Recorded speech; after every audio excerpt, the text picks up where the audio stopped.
प्रणाम जनाऊँ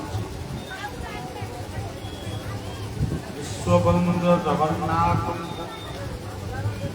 बलभद्र भद्रमाता चक्र सुदर्शन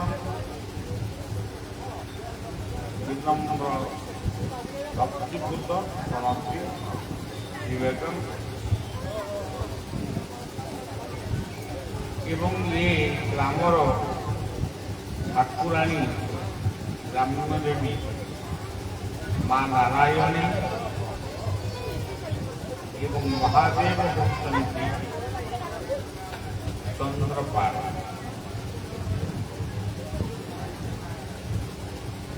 समस्त गोपी अनेक नुहति एको हम बहुश्याम आम गोटे भक्त को नहीं विभिन्न प्रकार पूजा कर सनातन माने एक ईश्वर को से विश्वास कर ईश्वर होती गोटे अदृश्य ज्योति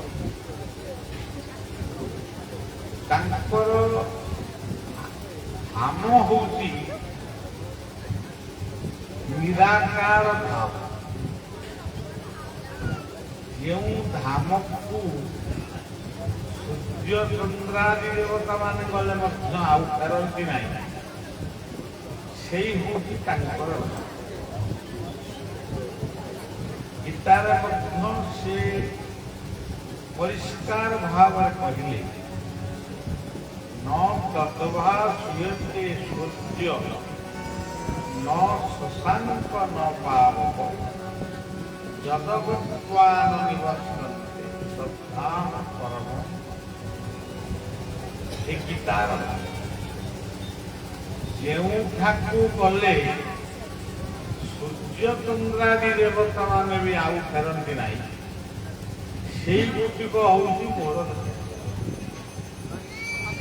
ଆମେ ଯେମିତି କହୁଛୁ ବୃନ୍ଦାବନ ଧାମ, ନବଦ୍ୱୀପ ଧାମ, ଶ୍ରୀକ୍ଷେତ୍ର ପୁରୁଷୋତ୍ତମ ଧାମ, ଯେମିତି ଆମେ କହୁଛୁ ସେମିତି ନିଜେ ଭଗବାନଙ୍କର ଅବତାର ଭଗବାନ ଶ୍ରୀକୃଷ୍ଣ କହୁଛନ୍ତି ସେଇ ନିରାକାର ଧାମ ହଉଛି ମୋର। ଏବଂ ତାପରେ କହିଲେ ମମେଇ ମାଂସ ଜୀବଭୂତ ସନାତନ ମନସସ୍ତେନ୍ଦ୍ରିୟାଣି ପ୍ରକୃତି ସ୍ଥାନି। ସେଇ ଜାଗାରେ ମୁଁ ରହିକିରି ଏ ସଂସାରକୁ ଉତ୍ପନ୍ନ କରେ, ପାଳନ କରେ, ସଂହାର ମଧ୍ୟ କରେ।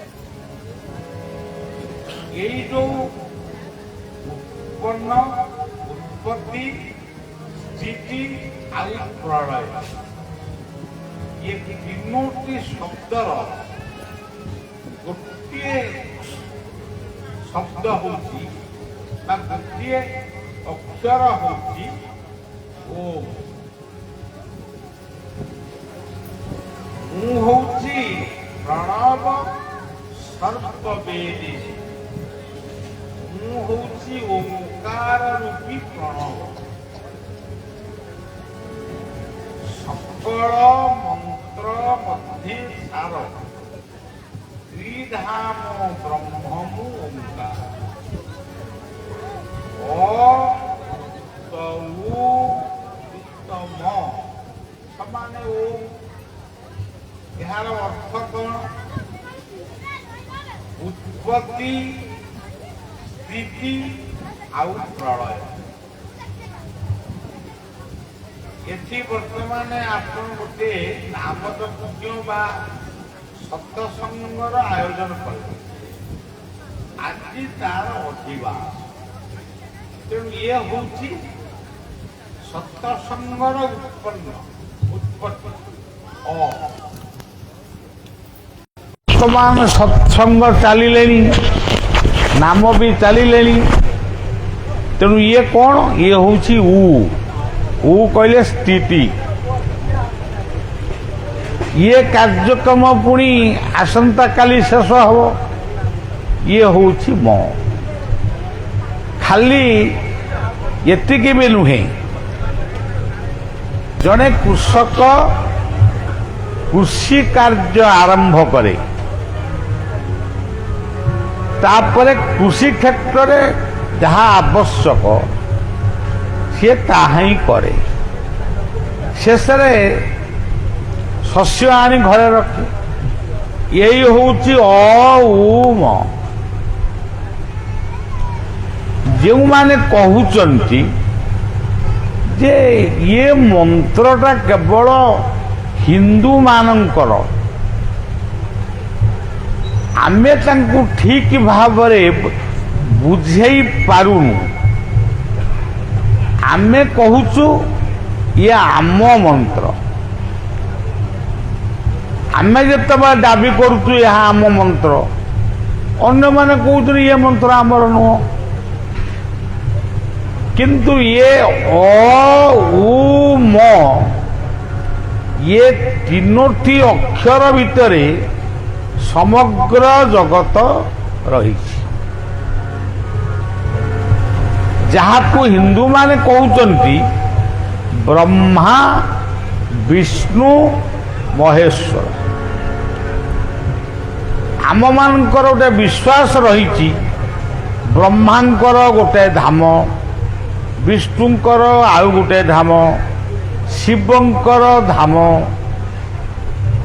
ଶିବଙ୍କ ଧାମ କୈଳାସ, ବିଷ୍ଣୁଙ୍କ ଧାମ ବୈକୁଣ୍ଠ, ବ୍ରହ୍ମାଙ୍କ ଧାମ ପୁଷ୍କର। ଇଏ ସବୁ ଆମେ ହିଁ ତାକୁ କହୁଛୁ। କିନ୍ତୁ ଇଏ ବ୍ରହ୍ମା, ବିଷ୍ଣୁ, ମହେଶ୍ୱର, ଇଏ ତିନି ଜଣ ଯାକ ଏକ। ସୃଷ୍ଟିକୁ ଯେତେବେଳେ ଉତ୍ପନ୍ନ କଲେ ସେତିକି ବେଳେ ତାଙ୍କ ନାଁ ହେଲା ବ୍ରହ୍ମା। ସୃଷ୍ଟି କି ବର୍ତ୍ତମାନ ପାଳନ କରୁଛନ୍ତି, ବର୍ତ୍ତମାନ ସେ ହେଉଛନ୍ତି ବିଷ୍ଣୁ। ସୃଷ୍ଟି ଯେତେବେଳେ ପ୍ରଳୟ ହବ ତାରି ନାମ ହବ ମହେଶ୍ୱର। ଇଏ ତିନୋଟି ଶବ୍ଦକୁ ଗୋଟିଏ ମୂର୍ତ୍ତି ପାଖରେ ବା ଜଣଙ୍କ ପାଖରେ ତାକୁ ବନ୍ଦନା କରାଗଲା। ସିଏ ହେଉଛନ୍ତି ଆମର ଗୁରୁ। ଆପଣ ଇଏ ପୃଥିବୀରେ ଯେତେ ଧର୍ମ ଦେଖି ନା ଜାଣିଛନ୍ତି, ଯେତେ ଧର୍ମ, ସବୁ ଧର୍ମର ଜଣେ ଜଣେ ଉତ୍ପତ୍ତିକର୍ତ୍ତା ବା ଗୁରୁ ଅଛନ୍ତି। ଇସଲାମ ଧର୍ମର ମହମ୍ମଦ ଯେମିତି, ଖ୍ରୀଷ୍ଟ ଧର୍ମର ଯୀଶୁ ଯେମିତି, ବୌଦ୍ଧ ଧର୍ମର ବୁଦ୍ଧ ସେମିତି, ଜୈନ ଧର୍ମର ମହାବୀର ସେମିତି। ତେଣୁ ଏଇ ଗୁରୁମାନଙ୍କୁ ବନ୍ଦନା କରାଯାଇଛି। ଗୁରୁ ବ୍ରହ୍ମା, ଗୁରୁ ବିଷ୍ଣୁ, ଗୁରୁଦେବ ମହେଶ୍ୱର, ଗୁରୁ ସାକ୍ଷାତ ପରଂ ବ୍ରହ୍ମ ତସ୍ମୈ ଶ୍ରୀ ଗୁରବେ ନମଃ। ଗୁରୁ କହିଲେ ବ୍ରହ୍ମା, ଗୁରୁ କହିଲେ ବିଷ୍ଣୁ, ଗୁରୁ କହିଲେ ମହେଶ୍ୱର। ଆମେ ମା ପେଟରୁ ଜନ୍ମ ହେଲୁ, ସେତେବେଳେ ମା ହେଇଗଲା ଆମର ବ୍ରହ୍ମା। ବାପା ଆମକୁ ପାଳନ କଲେ। ମୁଁ ଖାଲି ହିନ୍ଦୁ ଧର୍ମ କଥା କହୁନି, ସମଗ୍ର ପୃଥିବୀର ସମସ୍ତଙ୍କ କଥା କହୁଛି। ମା ଜନ୍ମ ଦେଲେ ବା ମାଙ୍କୁ ମାଧ୍ୟମ କରି ଭଗବାନ ସୃଷ୍ଟିକି ଆମକୁ ପଠେଇଲେ, ସେଇ ହେଉଛନ୍ତି ବ୍ରହ୍ମା। ଆମେ ଜନ୍ମ ହେବା ମାତ୍ରକେ ଆମେ କେମିତି ପାଠ ପଢ଼ିବୁ, ଖାଇବୁ, ପିଇବୁ, ବୁଲିବୁ, ପାଠ ପଢ଼ିବୁ, ଚାକିରି କରିବୁ, ଇଏ କଥାକୁ ଯିଏ ଦାୟିତ୍ୱ ନେଲେ ସେ ହେଉଛନ୍ତି ଆମ ପାଇଁ ବିଷ୍ଣୁ। ଏବଂ ସେ ପାଳନ କଲେ, ଆମକୁ ଶିକ୍ଷିତ କଲେ। ଆମେ ଚାକିରି ବାକିରି ସବୁ କଲୁ, କୋଠା ବାଡ଼ି ଗାଡ଼ି ସବୁ କଲୁ, କିନ୍ତୁ ଦିନେ ନା ଦିନେ ଆମକୁ ବିଦାୟ ନେବାକୁ ହବ। ତାମାନେ ଆମକୁ ମରିବାକୁ ହବ। ଏଇ ଯୋଉ ମୃତ୍ୟୁ, ଏଇ ଯୋଉ ମରଣ, ଇଏ ହଉଛି ପ୍ରଳୟ ବା ଶିବ। ତେବେ ମୃତ୍ୟୁ ପରେ ଆମେ ଯିବୁ କୋଉଠିକି?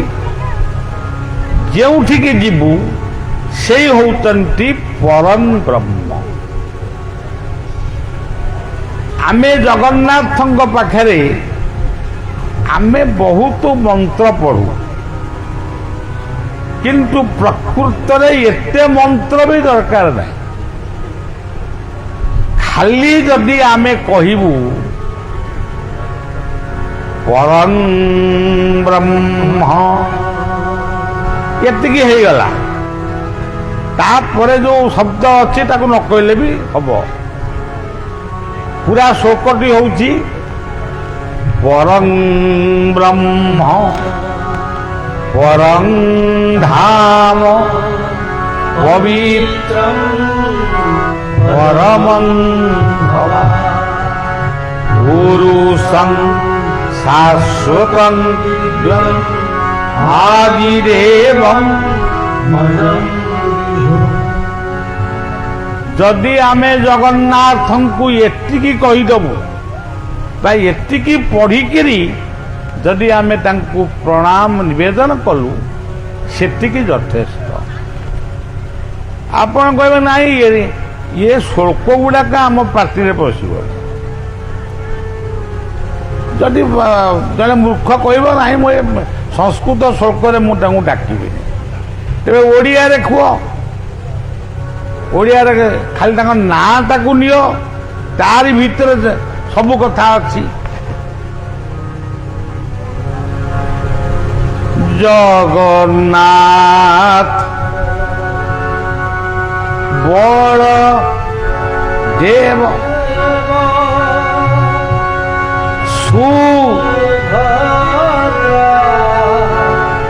ସୁଦର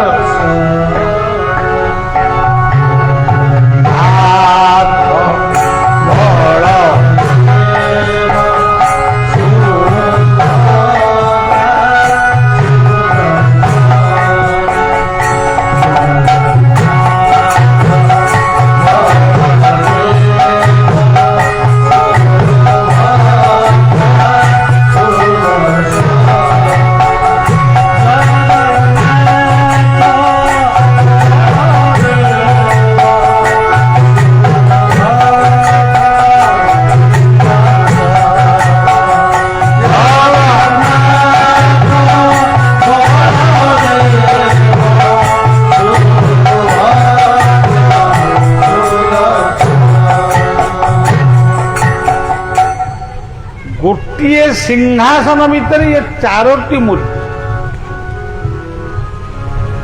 ବଳଦେବ ସୁଭଦ୍ରା ଜଗନ୍ନାଥ ସୁଦର୍ଶନ। ଆମ ପାଖରେ ତ ଏତେ ସମୟ ନାହିଁ, ଆମେ ତାକୁ ଏତେ ବସିକିରି ଆଲୋଚନା କେତେବେଳେ କରିବା। ଖାଲି ବଳଦେବଙ୍କର ବଟିକୁ ଚିନ୍ତନ କରନ୍ତୁ। ବଟି କ'ଣ? ବ କହିଲେ ଆପଣ ଯେଉଁ ମାଟି ଉପରେ ବସିଛନ୍ତି ତାକୁ କ'ଣ କହନ୍ତି? ବସୁଧା। ସେଇଗୁଡ଼ାକ ସବୁ ଦେଖେଇଲେ ମୋତେ ମୋର ସବୁ ଅନ୍ୟ ମନସ୍କ ହେଉଛି। ସେଇଟା କ'ଣଟାକୁ ଗୋଟେ ସବୁବେଳେ ଦେଖାଉଛ। ବ କହିଲେ ବସୁଧା। ବସୁଧା କହିଲେ ଗୋଟିଏ କୁଟୁମ୍ବ। ସେଠି ହିନ୍ଦୁ ମୁସଲମାନ ଖ୍ରୀଷ୍ଟିଆନ ବୌଦ୍ଧ ଜୈନ ଶିଖ ସମସ୍ତେ ଅଛନ୍ତି। ବସୁଧୈବ କୁଟୁମ୍ବକମ୍, ଏ କଥା ଆମର ଶାସ୍ତ୍ରରେ ଲେଖା ଅଛି। ବ କହିଲେ ବସୁଧା। ଏଠି ଆମେ ନାକରେ ନିଶ୍ୱାସ ନେଉ, କି ଗରମ ହେଲା ଆମେ ଗୋଟେ ଫ୍ୟାନ୍ ଲଗେଇଛୁ। ଏହା କ'ଣ? ବ କହିଲେ ବାୟୁ ପବନ,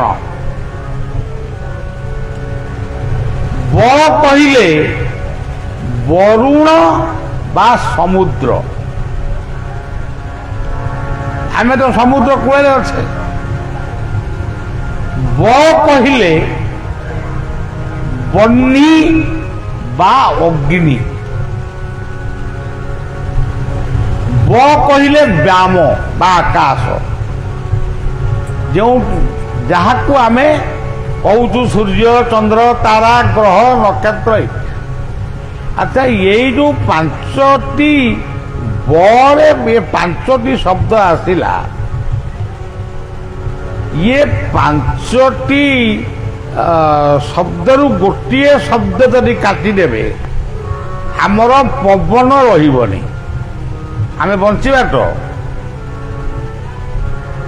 ମନେ କରାଯାଉ ଆଉ ପଞ୍ଝାଏ କହିବେ ଆମର ସମୁଦ୍ରକୁ ଆମର ସମୁଦ୍ର ଦରକାର ନାହିଁ, ସେଇଟା ଆମର ମାଟି କରିଦେଲେ ଆମେ ଚାଷବାସ କରିବୁ।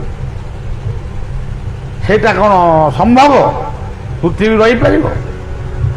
ବର୍ଷା ତ ହବନି ଆଉ। ତେଣୁ ଇଏ ଯେଉଁ ପଞ୍ଚମହାଭୂତକୁ ଆମ ଶାସ୍ତ୍ର ଅନୁମୋଦିତ କରିଛି, ଇଏ ପଞ୍ଚମହାଭୂତ ବିନା ପୃଥିବୀରେ କୌଣସି ଧର୍ମ, କୌଣସି ମତ, କୌଣସି ଜାତି, କୌଣସି ଦେଶ, କୌଣସି ବ୍ୟକ୍ତି ବା ତାର ପ୍ରାର୍ଥନା, ମନ୍ଦିର ମସଜିଦ ଚର୍ଚ୍ଚ ଗୁରୁଦ୍ୱାର ପର୍ଯ୍ୟନ୍ତ କେଉଁ ଗୋଟିକ ଏହାକୁ ଛାଡ଼ିଲେ ରହିପାରିବ କି? ଆପଣମାନେ ଚିନ୍ତା କରନ୍ତୁ। ଆମ ଭିତରେ କଜିଆ ଲାଗିଛି ଆମେ ହିନ୍ଦୁ, ଆଉ କିଏ କହୁଛନ୍ତି ଆମେ ମୁସଲମାନ, କିଏ କହୁଛନ୍ତି ଆମେ ଖ୍ରୀଷ୍ଟିଆନ, କିଏ କହୁଛନ୍ତି ଆମେ ବୌଦ୍ଧ। କିନ୍ତୁ ମନେ କରାଯାଉ ଇଏ ବାୟୁ, ପବନ, ସମୁଦ୍ର, ମାଟି, ସୂର୍ଯ୍ୟ, ଚନ୍ଦ୍ର ଇତ୍ୟାଦି ଏମାନଙ୍କୁ ଛାଡ଼ିକିରି ଇଏ ପୃଥିବୀ ଆଗେ ରହିବ କି? ସେଥିପାଇଁ ଗୀତାର ଗୋଟିଏ ଶ୍ଲୋକରେ ସେ ସମସ୍ତଙ୍କୁ ବର୍ଣ୍ଣନା କଲେ।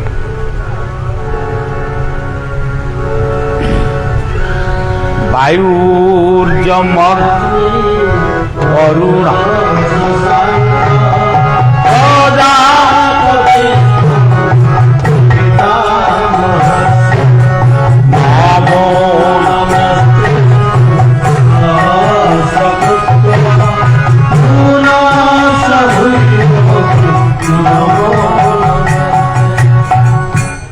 ଅର୍ଜୁନ ମାନେ ଧରନ୍ତୁ ଆପଣ ଅର୍ଜୁନକୁ ତ ଦେଖି ନାହାନ୍ତି, ମୁଁ କୋଉ ଦେଖିଛି, କିନ୍ତୁ ଆମେ ମନେ କରିବା ଗୋଟେ ଅର୍ଜୁନ ଜଣେ ବ୍ୟକ୍ତି ଥିଲେ। ସିଏ ତାଙ୍କର ଗୁରୁଙ୍କୁ, ଗୁରୁ କହିଲେ କୃଷ୍ଣ, ଦେବକୀ ପରମାନନ୍ଦମ କୃଷ୍ଣଂ ବନ୍ଦେ ଜଗତ ଗୁରୁମ୍। ସିଏ ତାଙ୍କର ଗୁରୁଙ୍କୁ କହିଲେ, ଆମେ ଯେମିତି ବେଳେ ବେଳେ କହୁ, ବେଳେ ବେଳେ କହୁ କଣ ସବୁବେଳେ ତ କହୁ, ଆଉ ତୁମେ ମାତା ପିତା ତୁମେ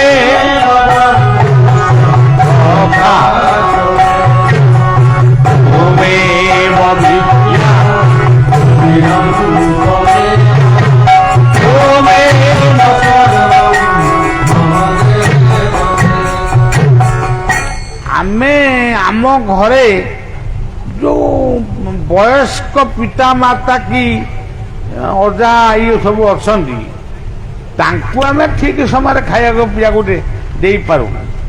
ତାଙ୍କ ରୋଗ ହେଲେ ତାଙ୍କୁ ଡାକ୍ତରଖାନାକୁ ନଉନୁ କିମ୍ବା ଔଷଧ ବି ଦଉନୁ। କେତେକ ଦଉଛନ୍ତି, କେତେକ ଦଉନାହାନ୍ତି। କିନ୍ତୁ ଠାକୁରଙ୍କ ପାଖରେ, ଠାକୁର ମନ୍ଦିର ପାଖରେ ପହଞ୍ଚିଗଲେ ଆମର ମନେ ପଡ଼ିଯାଉଛି ଏଇ ଶ୍ଲୋକଟା, ତୁମେବ ମାତାଶ୍ଚ ପିତା ତୁମେବ। ଶାରଦାଙ୍କ ମନ୍ଦିରରେ ଆମେ ଏହାକୁ ବୋଲୁଛୁ, ଜଗନ୍ନାଥଙ୍କ ମନ୍ଦିରରେ ବି ଏହାକୁ। ଯଦି ମାତା ପିତା ଏଗୁଡ଼ା ସବୁ କିଛି ନୁହନ୍ତି, ତାହେଲେ ଅର୍ଜୁନ, ତାହେଲେ ଆମେ ତାକୁ ବୋଲୁଛେ କାହିଁକି? ତୁମେବ ମାତାଶ୍ଚ ପିତା ତୁମେବ। ସେଇପରି ଅର୍ଜୁନ ଭଗବାନ କୃଷ୍ଣଙ୍କୁ ବା ତାଙ୍କ ଗୁରୁଙ୍କୁ ସିଏ ଆଉ ମାତା ପିତା ଏସବୁ କିଛି କହିଲେନି। ସେ କ'ଣ କହିଲେ? ହେ ପ୍ରଭୁ, ତୁମେ ହଉଛ ପବନ, ଆମ ଅଞ୍ଚଳର ବ୍ୟକ୍ତିମାନେ ଆମେ ବି ଆପଣଙ୍କ ଭିତରେ 1999 ମସିହାର ପବନ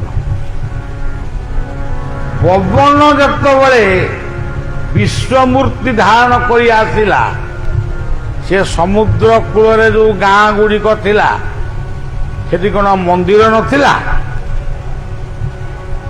ସେଠି କ'ଣ ମସଜିଦ ନଥିଲା? ଇଏ କେନ୍ଦ୍ରାପଡ଼ା ଠାରୁ ଜଗତସିଂହପୁର ପର୍ଯ୍ୟନ୍ତ ମାନେ 10-15 ମିନିଟ୍ କି 20 ମିନିଟ୍ ଭିତରେ ହଜାର ହଜାର ଲୋକ ମୃତ୍ୟୁବରଣ କଲେ। କିଏ ମୃତ୍ୟୁ? ସେ ମୃତ୍ୟୁ କିଏ ଦେଲା? ପବନ। ଯେମିତି ଆମର ଓଡ଼ିଆରେ କହନ୍ତି, ତୋର ସବୁଦିନେ ମୋର ଏକାଦିନ। ଆଚ୍ଛା, ଆପଣମାନେ ଆଉ ଗୋଟେ କଥା ମନେ ପକେଇ ଦଉଛି, ଏଇ 2-3 ବର୍ଷ ତଳେ ଏ ଯୋଉ କରୋନା ବୋଲି ଗୋଟେ ରୋଗ ମାନେ ଭୂତାଣୁ ଆସିଲା, କେଉଁ ମନ୍ଦିରର ଦେବତା ସେ କରୋନା ପାଇଁ ଔଷଧ ସୃଷ୍ଟି କଲେ? सबु गाँव तो आमर दि तीन टा लेखा मंदिर अच्छी शिव मंदिर गणेश मंदिर हनुमान मंदिर हनुमान मंदिर पुणी बेसी शिव मंदिर कृष्ण मंदिर मंदिर मंदिर होइकी रही आमर उपासना पाई आमे प्रभु को टिके उपासना करू बोली आमे गोटे मंदिर करिछु स्कूल टीए करिछु पाठ पढ़िया पाई जदि आमे स्कूल को न जीवु पाठ पढ़िबु केमति जदि आमे स्कूल को गलु अन्य मनस्क हेलु पाठ आमर हम केमति तेणु सज्जन यही मन रखु भूताणु को नष्ट करने जितेबले माने बाहरिला औषध बा इंजेक्शन औषध टीका तापर आम भल आपण मैंने कहे ताले एगुड़ा सब किसी नुह एमती किसी बेतना भी बाहर मंदिर भेद भांगिकी चुनुभूत कर दियो कला पहाड़ भाया नहीं साधु सन्थ माने केवल हिंदू मानकर जे साधु सन्थ अछंती आउ कार नाहांती सेमती भाबिबनी सेमती भाबिया उचित नुहे सबु धर्मर साधु सन्थ अछंती मुटाकू गोटी गोटी करी कहि पारु एमाने सेई मंदिर भितरे बा मस्जिद भितरे बा चर्च भितरे गुरुद्वार भितरे से परमात्मा को से प्रार्थना कले तांको प्रार्थना जेतेबेले से निराकार परमात्मा पाखरे पहुंचला सी गोटे शक्ति प्रेरण कले से शक्ति वैज्ञानिक मानक बाट दे आम पाखु आईला टीका रूप में आसिला इंजेक्शन रूप में आसिला एबे भी कोरोना अच्छी किंतु औषध प्रभाव से किसी काम करू गीतार केमती प्रैक्टिकली माने वास्तववाद कथा कही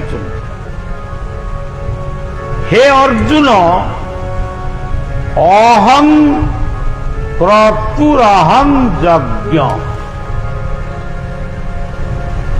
आपण माने यही बुझे अहं क्रतुरहं यज्ञ स्वाधा महमौषध वर्तमान आपण माने एथि आसी आमर यही जो परिवार ये बलिया को डाकी ना परिवार तो सीना बलिया को डाकी बलिया कौन से परिवार एकुटिया आपण मान समस्त ना यही जो लक्ष्मीधर सामल शांतिलता सामल आउ दी पुओ सरस हरि यही मान जो डाकी से निश्चय कौट गोटा मुझे देखिपारे कौट गोटा खंदा बसई ना गला बेलू निश्चय कहे प्रसाद पाइकी जीवे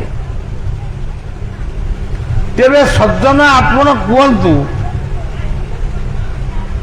अहं क्रतुरः सी धान भितर अछंती बिरी भितर अछंती मुग भितर अछंती बादाम भितर अछंती सबू भितर से अछंती से निजे स्वीकार कर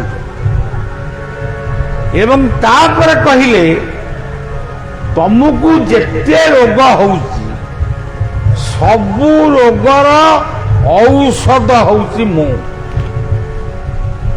औषध रूप तम भितर को जाई तम रोगर जीवाणु को मारी तुमको सुस्थ करुछि देखंतु गीता केते वास्तववाद कथा कहिछन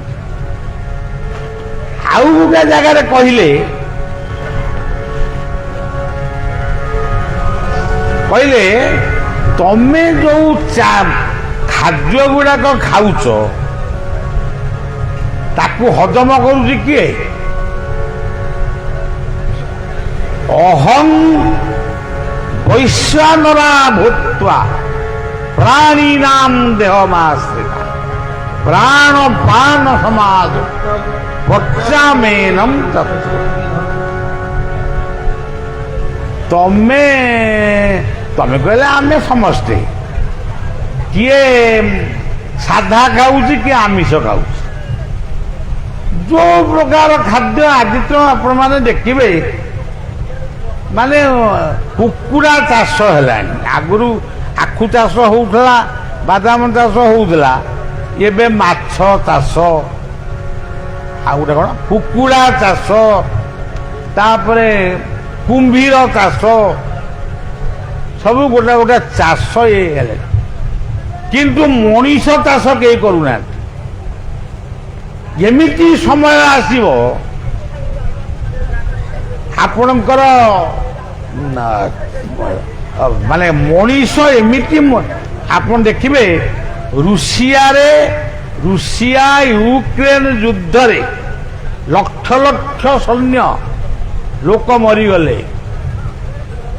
ରୁଷିଆର ଯିଏ ରାଷ୍ଟ୍ରପତି ସେ ଆହ୍ୱାନ ଦେଲେ, ପ୍ରତ୍ୟେକ ବ୍ୟକ୍ତି 2ଟି ବା 3ଟି ସନ୍ତାନ ସୃଷ୍ଟି କର।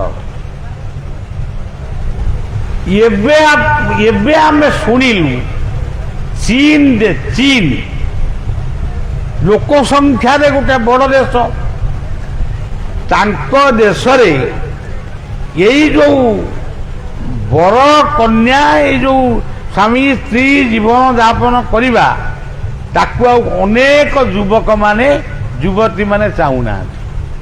ଆମେ ବାହା ହବୁନି, ତେଣୁ ଲୋକ ସଂଖ୍ୟା କମି ଯାଉଛନ୍ତି। ବର୍ତ୍ତମାନ ତାଙ୍କ ଦେଶର ରାଷ୍ଟ୍ରପତି ତାଙ୍କୁ ମନେଇବା ପାଇଁ ବିଭିନ୍ନ କଳକୌଶଳ ପ୍ରୟୋଗ କରୁଛନ୍ତି।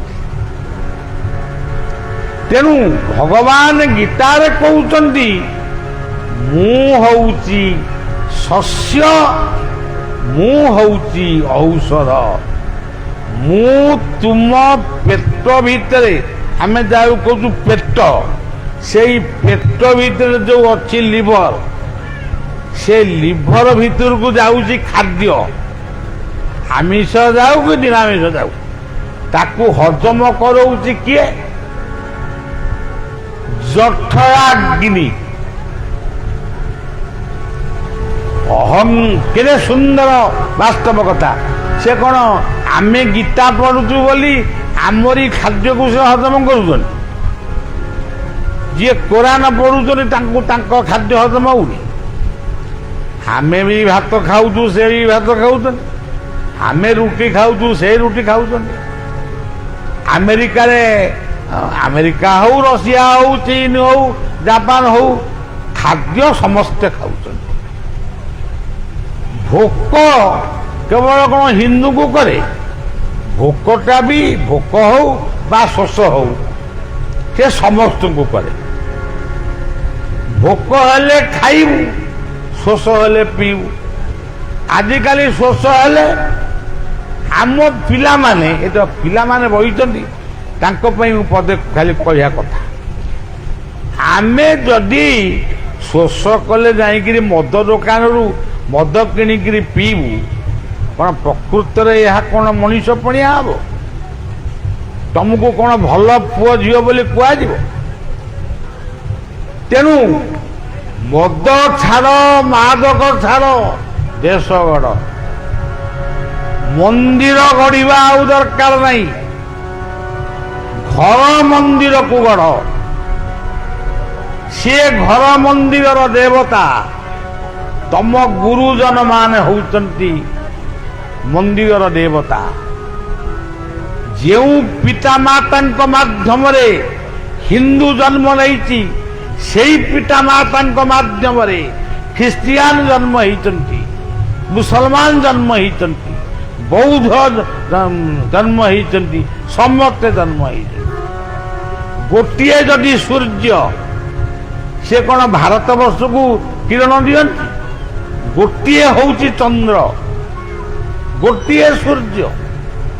ଇଏ ପୃଥିବୀର ଚାରି ପାଖରେ ଘେରି ରହିଛି 7ଟା ସମୁଦ୍ର। ତେଣୁ ଆମ ସମୁଦ୍ର କଣ ଲୁଣିଆ, ତାଙ୍କ ସମୁଦ୍ର କଣ ମିଠା?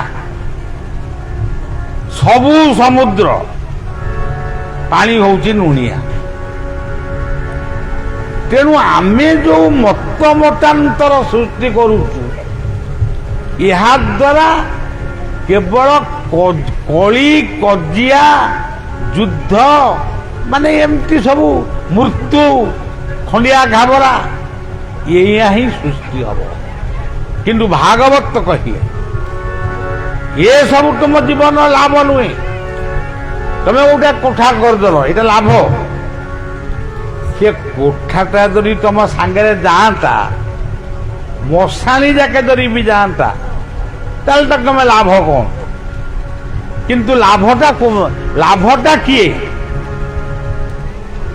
ଆଜି ଆମେ ଗୋଟେ ସନ୍ଧ୍ୟାରେ ଏଇ ଚଣ୍ଡିଲ ଗ୍ରାମର ଏଇ ପ୍ରାଙ୍ଗଣରେ ଆମେ ଏକତ୍ର ହେଇଛୁ।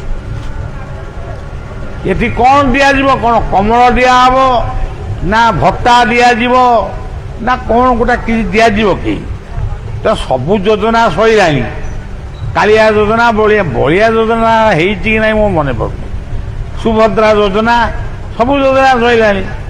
ଆଉ ଆମେ ଗୋଟେ ସୁଦର୍ଶନ ଯୋଜନା କରିବା ନହେଲେ? ଏ ସବୁ ଯୋଜନା ମଣିଷ କରୁଛି।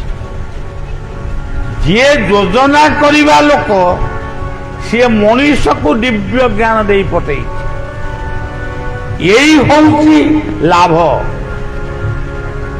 ଏଠି କଣ କୁକୁର ବିଲେଇ ବସିକିରି ସତସଙ୍ଗ ଶୁଣୁଛନ୍ତି ବା ଶିଶୁ ଭଗବାନଙ୍କ ନାମ କରୁଛନ୍ତି? ଏଠି ସତସଙ୍ଗ ଆପଣ ମାନେ କରୁଛନ୍ତି। ଏଇ ହଉଛି ମନୁଷ୍ୟ ଜୀବନର ଲାଭ। ଭାଗବତରେ ସେ କହିଲେ ମନୁଷ୍ୟ ଜନ୍ମ ରହି ଲାଭ ଯଦି ଗো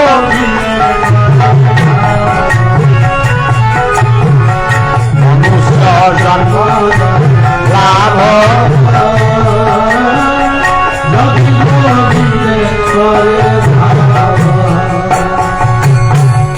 গুরু গোবিন্দে প্রিয় মন রবিব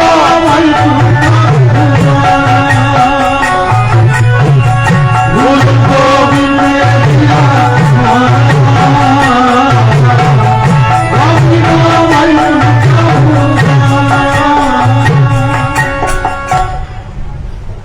ଆପଣ ମାନେ ଏଠି ବସିଛନ୍ତି, କିନ୍ତୁ ଆପଣ ମାନେ ଜାଣିନାହାନ୍ତି ଆମ ପିତୃପିତା ମାନେ ଅମୋକ୍ଷ ପ୍ରେତ ମାନେ ବର୍ତ୍ତମାନ ଅଲକ୍ଷରେ ସତସଙ୍ଗର କଥାକୁ ଶୁଣି ମୁକ୍ତି ପାଇଯାଉଛନ୍ତି। ଏ କଥା ଆପଣ ମାନେ ବାସ୍ତବରେ ପ୍ରମାଣ କରିପାରିବେନି, କିନ୍ତୁ ଏହା ସତ୍ୟ। ତୁଳସୀ ଦାସ ଯିଏ ରାମଚରିତ୍ର ମାନସର ଲେଖକ କବି, ସେ ଗୋଟେ ଓସ୍ତ ଗଛ ମୂଳେ ପାଣି ଦିଅନ୍ତି। ଯେତେବେଳେ ପାଣି ଦିଅନ୍ତି, ଏଇଠି ଗୋଟେ କଥା ମନେ ପଡୁଛି, କହିଦେବି। ଏ ଦୁନିଆରେ ଆମକୁ ଯଦି କେହି ବଞ୍ଚେଇ ରଖିଥାଏ, ସିଏ ଇଏ କୋଠା ବାଡ଼ି ନୁହଁ, ଗାଡି ଘୋଡା ନୁହଁ, ଗଛ ଜଙ୍ଗଲ। ଆଉ ଯେତେ ଗଛ ଅଛି, ସବୁ ଗଛ ଭିତରେ ଶ୍ରେଷ୍ଠ ଗଛ ହଉଛି ଅଶ୍ୱତ୍ଥ ବୃକ୍ଷ। ସମସ୍ତେ ଆମକୁ ବଞ୍ଚିବା ପାଇଁ ଅମ୍ଳଜାନ ରୂପକ ଅମୃତ ଦିଅନ୍ତି। ଆମଠାରୁ ଯୋଉ ଅଙ୍ଗାରକାମ୍ଳ ବିଷ ଯାଏ, ତାକୁ ଗଛ ଗ୍ରହଣ କରେ।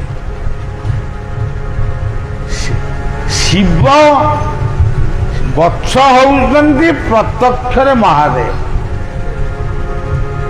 ପାର୍ବତୀ ହଉଛନ୍ତି ପ୍ରତ୍ୟକ୍ଷରେ ପ୍ରକୃତି। ଗ୍ରୀଷ୍ମ ବର୍ଷା ଶରତ ହେମନ୍ତ ଶୀତ ବସନ୍ତ, ଏଇ ପ୍ରକୃତି ହିଁ ପାର୍ବତୀ। ଆପଣମାନେ ଯିଏ ଶିକ୍ଷାବିତ୍ ଅନ୍ୟକୁ ଶିକ୍ଷା ଦାନ କରୁଛନ୍ତି ଆପଣମାନେ ହିଁ ହେଉଛନ୍ତି ଗଣେଶ।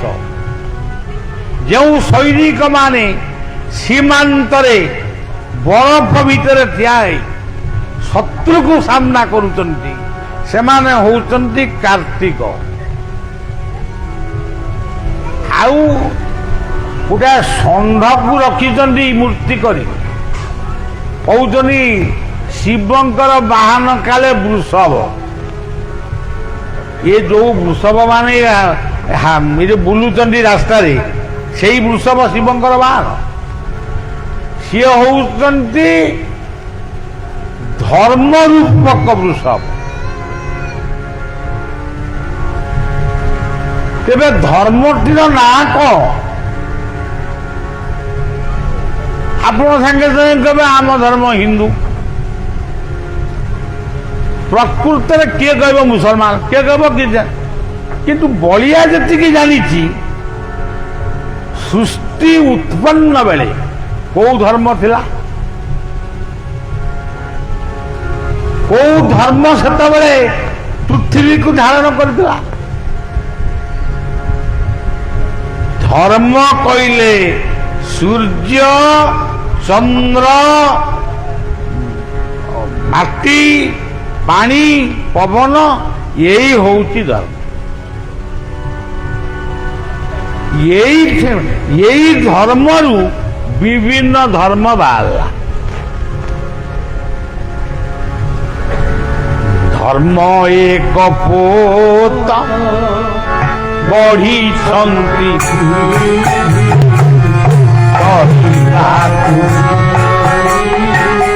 ସଂସାର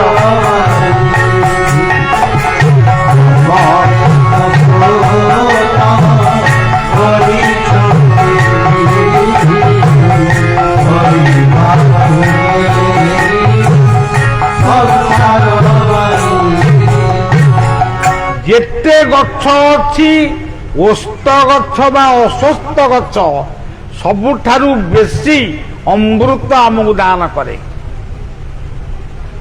ହିନ୍ଦୁମାନେ ସେ ଅଶ୍ୱସ୍ଥ ବୃକ୍ଷକୁ ପୂଜା କରନ୍ତି। ଭଗବାନ ବୁଦ୍ଧ ଅଶ୍ୱସ୍ଥ ବୃକ୍ଷ ମୂଳରେ ସିଦ୍ଧି ଲାଭ କରିଥିଲେ। ଯଦି ଅଶ୍ୱସ୍ଥ ବୃକ୍ଷ ଯଦି ଭାବନ୍ତା ମତେ ଯିଏ ପୂଜା କରୁଛନ୍ତି ମୁଁ ତାଙ୍କୁ ହିଁ ଅମ୍ଳଜାନ ଦେବି ବା ଅମୃତ ଦେବି, ଆଉ ସମସ୍ତେ ମରନ୍ତି, ସେ କଥା କଣ ଅଶ୍ୱସ୍ଥ ବୃକ୍ଷ କହୁଛି? ସେ ନିରପେକ୍ଷ ଭାବରେ ତାକୁ ଯିଏ ମାନେ ବିନା କାରଣରେ ଅଶ୍ୱସ୍ଥ ଗଛକୁ କାଟୁଛି, ଜାଳୁଛି, ଫୋପାଡ଼ି ଦଉଛି, ତାକୁ ବି ଅମ୍ଳଜାନ ଦଉଛି, ଯିଏ ପୂଜୁଛି ତାକୁ ବି ଅମ୍ଳଜାନ ଦଉଛି। ଯଦି ଏଇ କଥାକୁ ଆମେ ଠିକ ଭାବରେ ବିଶ୍ୱରେ ପହଞ୍ଚେଇ ଦେଇପାରିବା ତାହେଲେ କେବେ ବି କହିବା ନାହିଁ ଇଏ ହଉଛନ୍ତି ହିନ୍ଦୁ, ସିଏ ହଉଛନ୍ତି ମୁସଲମାନ, ସିଏ ହଉଛନ୍ତି ଖ୍ରୀଷ୍ଟିଆନ। ମୁଁ ଏଠି କହୁଛି ଇଏ ହଉଛି ଗୋଟେ ହିନ୍ଦୁ ମୁସଲମାନଙ୍କର ଏକ ସଙ୍ଗମସ୍ଥଳୀ। ଏ ଅଞ୍ଚଳଟି, ଏ ଅଞ୍ଚଳକୁ ମୁଁ 40 ବର୍ଷ ପୂର୍ବରୁ ରହୁଛି। ବର୍ତ୍ତମାନ ବଳିଆ ଏଠି ନାମ କରୁଛି। ଆପଣମାନେ ଭାବୁଛନ୍ତି ବଳିଆ ହଉଛି ଜଣେ ହିନ୍ଦୁ, ସିଏ ଯାହା କହୁଛି ବୋଧେ ଆମରି ପାଇଁ କହୁଛି, ମାନେ ଭଗବାନଙ୍କ ପାଇଁ କହୁଛି। ଭଗବାନ କିଏ କଣ ଆପଣମାନେ ଜାଣିଛନ୍ତି? ଭାଗବତରେ କହିଲେ ମଦ ଭକ୍ତା ଯତ୍ର ଗାୟନ୍ତି ତତ୍ର ତିଷ୍ଠାମିନାର। ବର୍ତ୍ତମାନ ଆମ ମନ୍ଦିରରେ ସବୁ ଦେବୀ ଦେବତା ମାନେ ବର୍ତ୍ତମାନ ଏଇଠି ଅଛନ୍ତି। ସେ ପଳେଇ ଆଇଲେଣି ନା, ଆଉ ଆପଣମାନେ ପଛରେ ଆଇଲେ। ଯେତେବେଳେ ସେ ଶୁଣିଲେ ଏଠି ସତସଙ୍ଗ ହବ, ସେ ଦେବୀ ଦେବତା ମାନେ ଆଉ ମନ୍ଦିର ଭିତରେ ନାହାନ୍ତି, ଆଲ୍ଲାହ ମସଜିଦ ଭିତରେ ନାହାନ୍ତି। ଆଲ୍ଲାହ ମସଜିଦ ଭିତରେ ଅଛନ୍ତି କିନ୍ତୁ ଏଠି ବି ଅଛନ୍ତି, ମନ୍ଦିର ଭିତରେ ଦେବୀ ଦେବତା ଅଛନ୍ତି, ଇଏ ସତସଙ୍ଗରେ ଅଛନ୍ତି। ସେଥିପାଇଁ ତୁଳସୀ କହିଲେ ବିନୁ ସତ ବିବେକ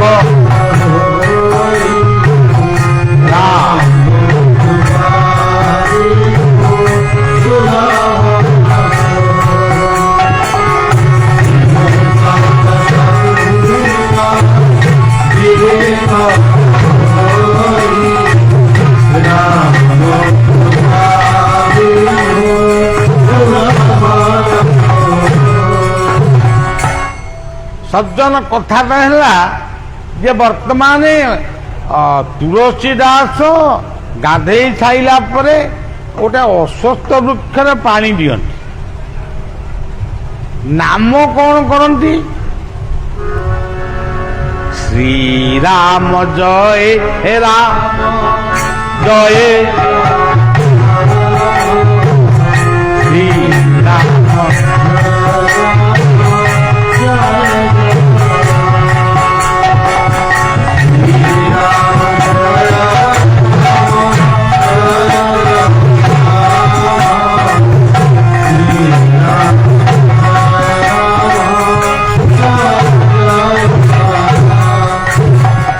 ସେ ଅଶ୍ୱତ୍ଥ ବୃକ୍ଷରେ ଗୋଟେ ବହୁତ ଦିନରୁ ଗୋଟେ ଅମୋକ୍ଷ ପ୍ରେତ ସେଠି ଥିଲା।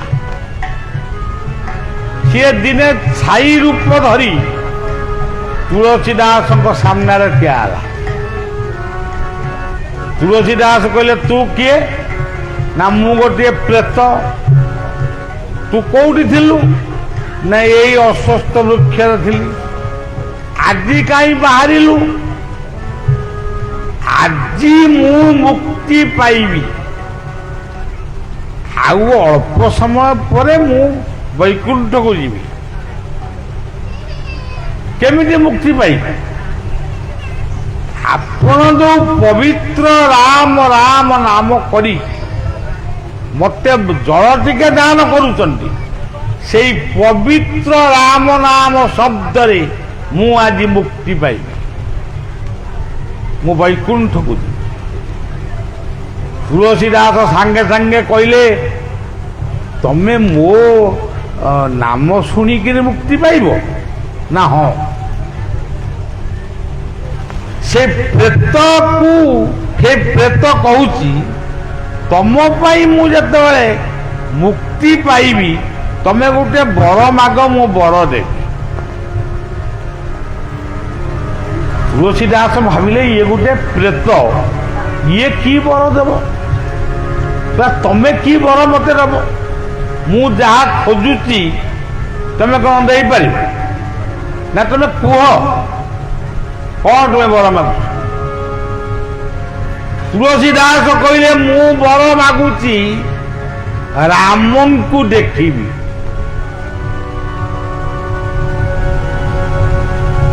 ଏଇ ବରଟା ମତେ ଦେଇପାରିବ? ପ୍ରେତ କହିଲା ତୁମେ ଗୁରୁ କରିଛ କି? ନା ନା ମୁଁ ଗୁରୁ କରିବି। ଗ୍ରାମ କେମିତି ଦେଖି?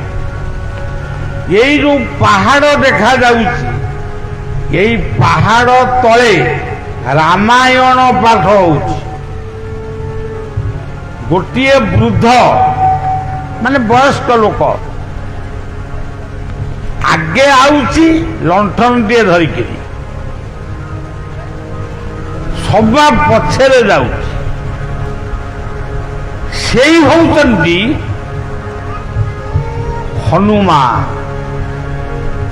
ହନୁମାନଙ୍କର ମାୟା ରୂପ। ସମସ୍ତେ ଯେତେବେଳେ ଯିବେ ତମେ ଆଉ ଯିବନି। ସିଏ ତମକୁ କହିବ ତୁମେ ଯାଉନା, କିନ୍ତୁ ତମେ ତା କଥାରେ ଭୁଲିବନି।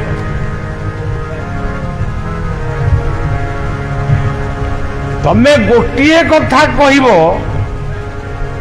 ମୁଁ ରାମଙ୍କୁ କିଭଳି ପାଇବି, ମତେ ସେ ମନ୍ତ୍ରଟା ଆପଣ ଦିଅନ୍ତୁ। ଆଉ ଆପଣଙ୍କ ପରିଚୟ ମୁଁ ପାଇସାରିଛି, ଆପଣ ହଉଛନ୍ତି ହନୁମାନ।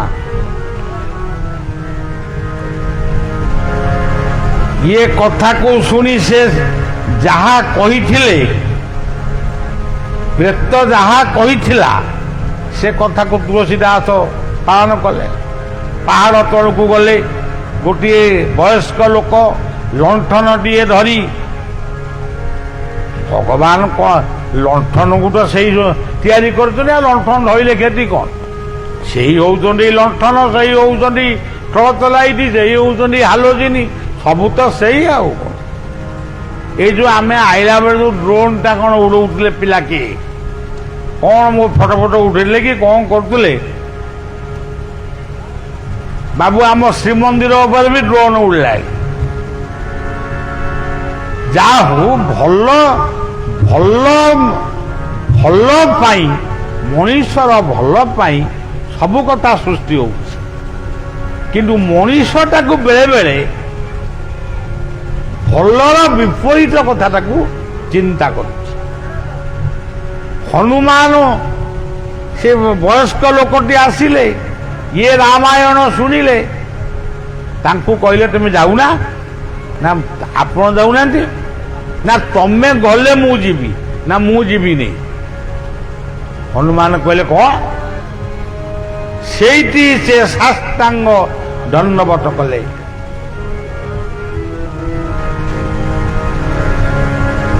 हे हनुमान, हे महावीर, मु आपणकर परिचय पाई। आपण किए? आपण मते गोटे मंत्र दियंतु, जो मंत्र मु रामन को पाई।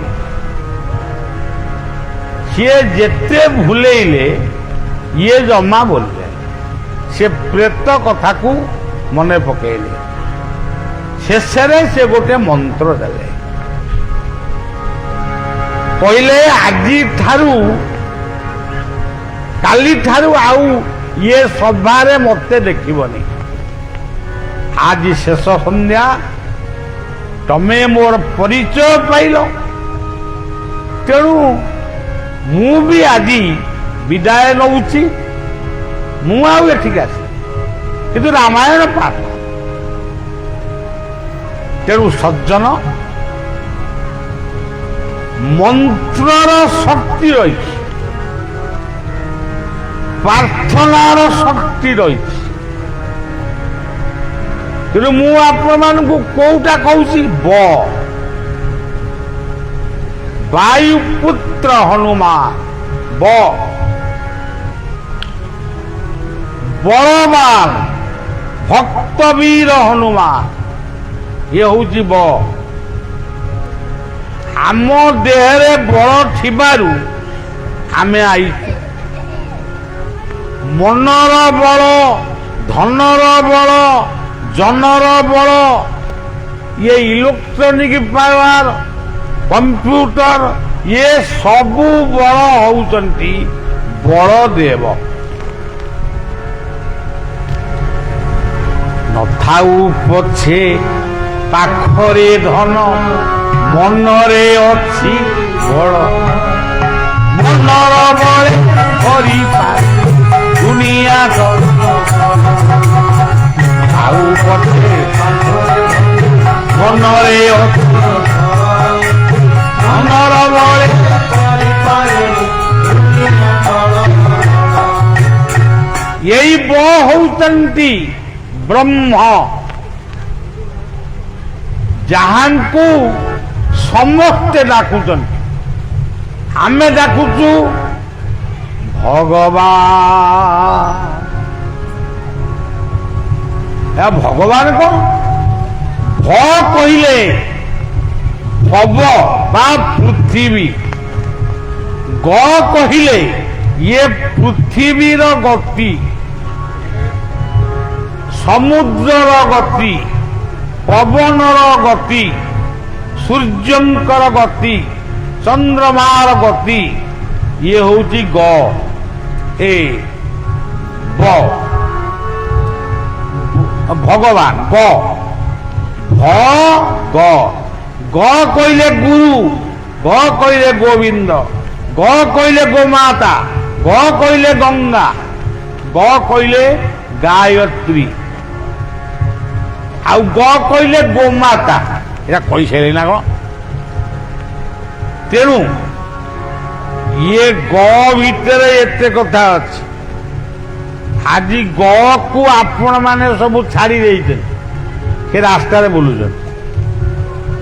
ଆଗରୁ ଷଣ୍ଢ ବୁଲୁଥିଲେ, ବଳଦ ହଳ ବୁଲଉଥିଲେ, ବର୍ତ୍ତମାନ ବଳଦ ଜମା ଦେଖା ଯାଉନାହାନ୍ତି। ସେ କୁଆଡେ ଗଲେ କେଜାଣି।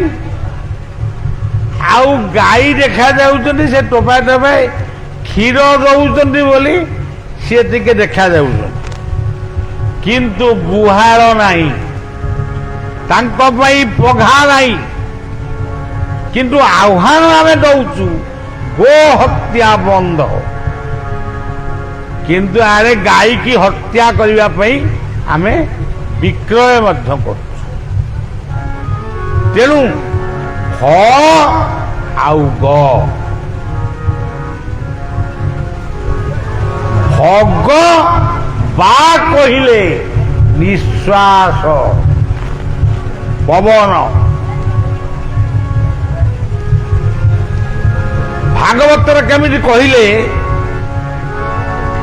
ପ୍ରଥମେ ଏକ ବ୍ରହ୍ମ ଥିଲା, ଦ୍ୱିତୀୟ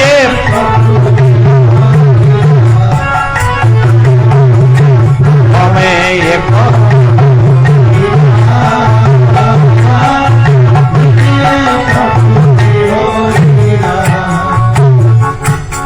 ଏତେ କଥାକୁ କେହି ବୁଝିବା ପାଇଁ খুব ଆପଣମାନେ ଅଳ୍ପ ଲୋକ କିଏ ବୁଝିବେ।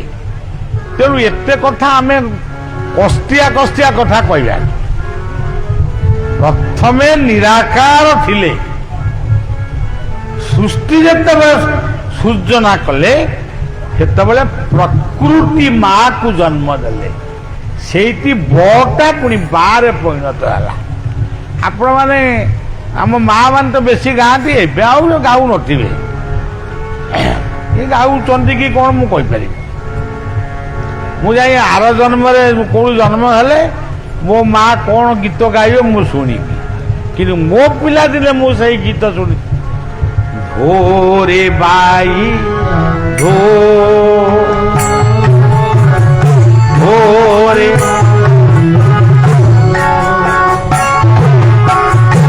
ढोरे भाई ढोरे भाई क्यों कियारी कहड़ क्यों कियारी कहड़ सेई कियारी ढोरे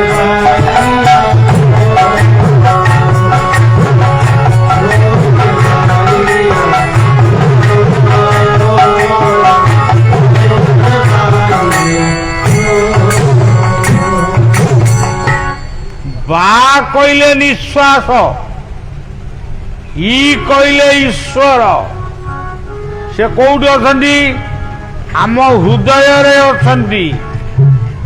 ଭଲ କରି ମନେ ରଖିଥିବେ, ସେ ମନ୍ଦିରରେ ଅଛନ୍ତି, ମସଜିଦରେ ଅଛନ୍ତି, ଚର୍ଚ୍ଚରେ ଅଛନ୍ତି, ପାହାଡ଼ ପର୍ବତ ନଦ ନଦୀ ସମୁଦ୍ର ଆକାଶ ସବୁଠି ଅଛନ୍ତି।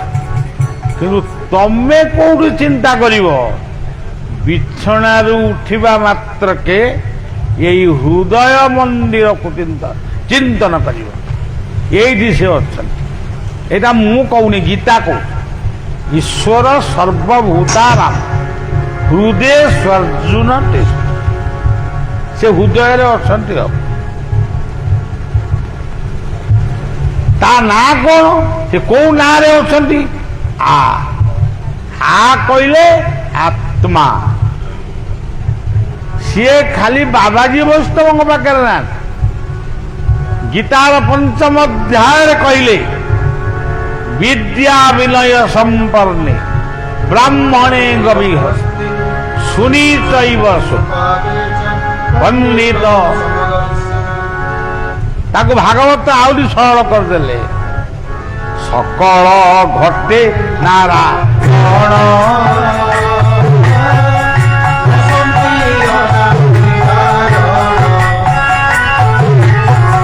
ସକଳ ଘଟେ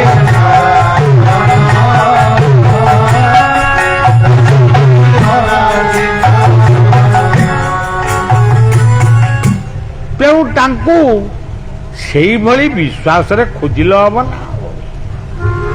ଏଇ ହୃଦୟର ଦେବତା ସେ ଭଗବା। ତାପରେ କଣ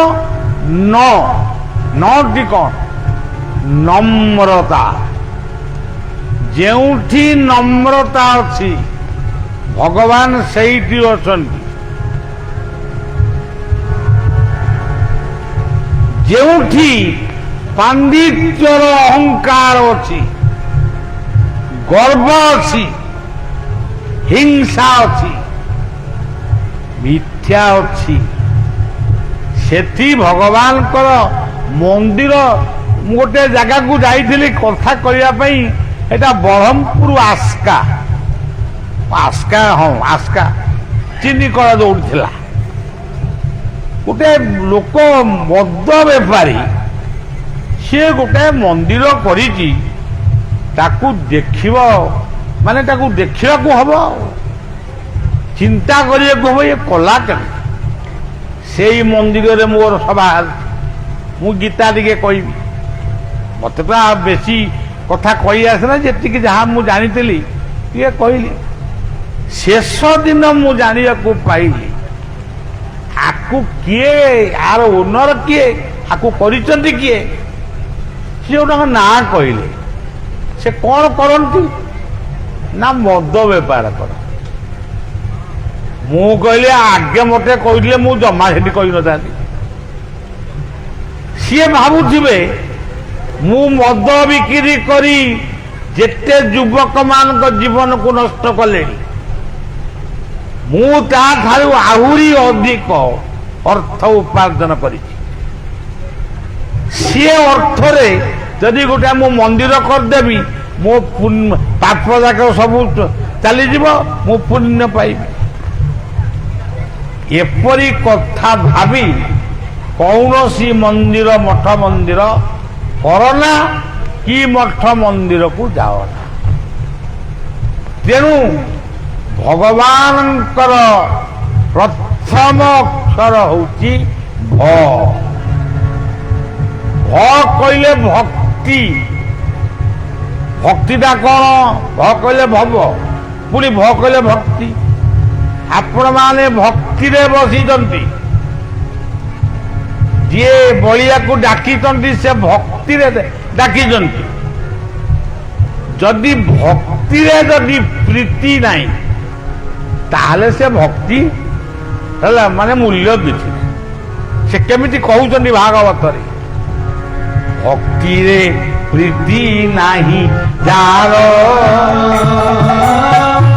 ସେ କାହୁ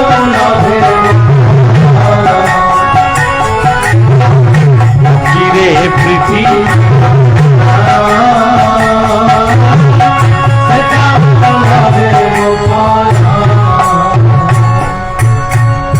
ଭଲ ପାଇବା ଯଦି ନାହିଁ, ତାହେଲେ ଦୁନିଆରେ ତୁମେ କିଛି ପାଇବନି। ଆପଣମାନେ ଦେଖୁଥିବେ ଆଜି ଟିଭି ପରଦାରେ, ପତ୍ର ପତ୍ରିକା ମାଧ୍ୟମରେ, ମୁଁ ବି ଟିଭି ଦେଖେ, କେବଳ ମାନେ ସମ୍ବାଦ ଶୁଣେ। ସିଏ ସମ୍ବାଦ ଶୁଣୁ ଶୁଣୁ ବେଳେ ବେଳେ ଏମିତି ସମ୍ବାଦ ଆମେ ଶୁଣୁ, ଆମ ରାତିରେ ଆଉ ନିଦ ହଏନି। ଝିଅଟିଏ ଗୋଟିଏ ପୁଅକୁ ଭଲ ପାଇଲା, ଭଲ ହେଲା, ଭଲ ପାଇଲା। ତା ମା ତାକୁ ବିରୋଧ କଲା, ତୁ ତାକୁ ବିବାହ ହେଇପାରିବୁ। ସିଏ କଣ କଲା, ମାକୁ ତାର 10-12 ବର୍ଷର ଛୋଟ ଭାଇକୁ ହତ୍ୟା କରି କେନାଲରେ ପକେଇ ଦେଇ ତାର ସେ ପ୍ରେମିକା ସାଙ୍ଗରେ ପଳେଇଲା। ଇଏ କାଳେ ପ୍ରେମ। ଆମର ଅଭିମନ୍ୟୁ ଲେଖିଲେ, ଅପ୍ରାକୃତ ପ୍ରେମ ମୂର୍ତ୍ତି ଜୟ ଅବ୍ରତଲି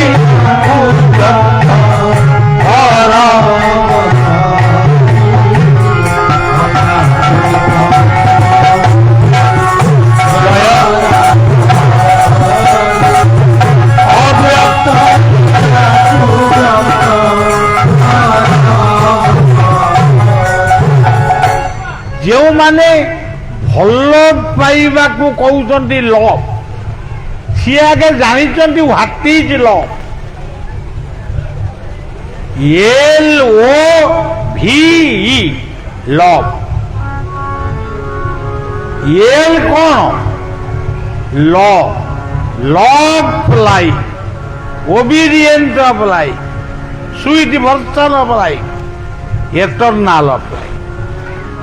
ତେଣୁ ତମେ ସବୁ କି ଲଭ୍ ଜାଣିଛ?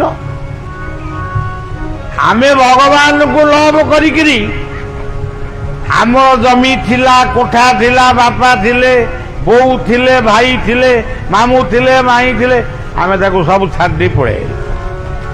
ଆମେ ତ ଛୋଟିଆ ଲୋକ। ଭଗବାନ ବୁଦ୍ଧ ରାଜାର ପୁଅ ଥିଲେ, ତାଙ୍କର ସ୍ତ୍ରୀ ଥିଲେ, ତାଙ୍କର ପୁଅ ଥିଲା, ସବୁକୁ ଛାଡ଼ି ପଳେଇ। ତମେ କି ଲଭ୍ ଜାଣିଛ? ପ୍ରେମ, ଏ ପରମ ଶ୍ରେଷ୍ଠ। ଆଚ୍ଛା କହିପାରିବେ କି? ମୁଁ ତ ବୟସ୍କ ବାବୁ ମାନଙ୍କୁ କହୁନି, ପିଲାମାନଙ୍କୁ କହୁଛି, ବାପ ମାଙ୍କ ଭଳି ଆଉ ଏ ଦୁନିଆରେ କିଏ ତମକୁ ବେଶୀ ଭଲ ପାଏ? ଗୋଟିଏ ପିଲା ଭଲ ପାଉଥିଲା ଆଉ ଜଣଙ୍କୁ ଭଲ ପାଉଥିଲା। ସିଏ ଗୋଟାଏ ଘର ପୋଡ଼ି ପାଣି ପକେଇବାକୁ ଯାଇଥିଲା, ତା ଦେହରେ ନିଆଁ ଲାଗିଗଲା, ତା ମୁହଁ ଗୁଡାକ ସବୁ ପୋଡ଼ି ପାଡ଼ିଗଲା, ସେ ବିକଳାଙ୍ଗ ହେଇଗଲା। ତାପରେ ଯେମିତି ଭଲ ହେଲା, ସେ ଝିଅଟିକି ଆସି କହିଲା, ଆଉ ଆମର ବିଭାଘର କୋଉଦିନ ହବ? ସେ ଯେମିତି ତା ରୂପକୁ ଅନେଇଦେଲା, ଛି ଛି ଛି ଛି, ମୁଁ ତମକୁ ବାହାହେବି ନା କାହିଁ? ମୁଁ ଯାହାକୁ ଭଲ ପାଉଥିଲି ସିଏ ସବୁ ନିଆଁରେ ପୋଡ଼ି ଯାଇଛି। ଦେଖନ୍ତୁ ସଜ୍ଜନ, ତାକୁ ଉପେକ୍ଷା କଲା, ମୁଁ ତତେ ବିବାହ ହେବିନି। ଆମର ସେଇ କଥା ଲେଖିଛନ୍ତି ଆମ ମହାପୁରୁଷ। ସର୍ମ ବେଢ଼ିଛି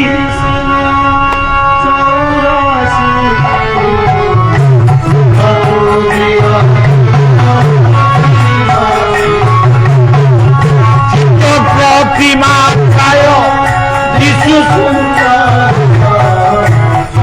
ଭିତରେ ଦେଖ କିନାର ସର୍ମ ବେଢ଼ିଛି ଚଉରାଶି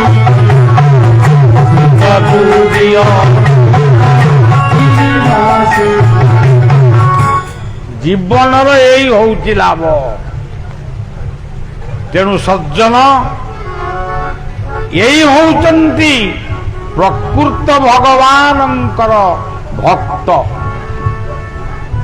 ଭକ୍ତିକୁ ଠାରେ ଦୁର୍ବା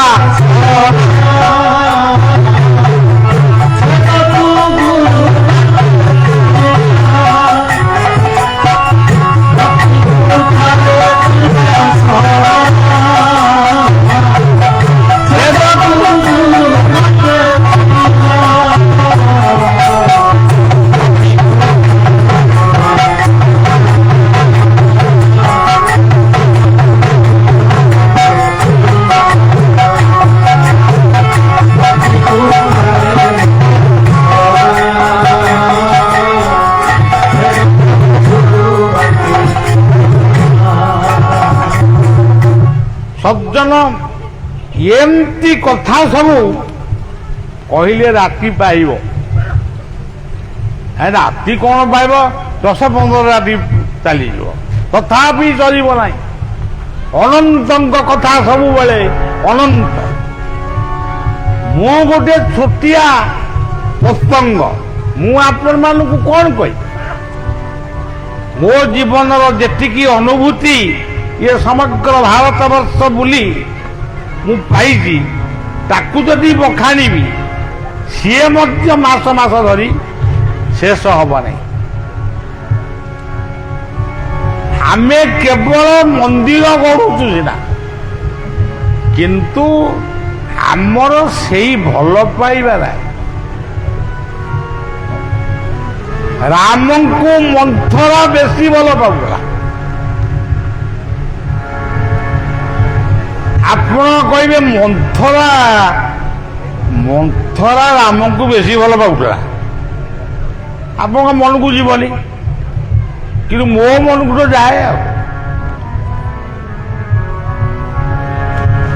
ଯେତେବେଳେ ରାମାଭିଷେକ ହବାର ଦିନ ମୁହୂର୍ତ୍ତ ମାନେ ସ୍ଥିର ହେଇଗଲା,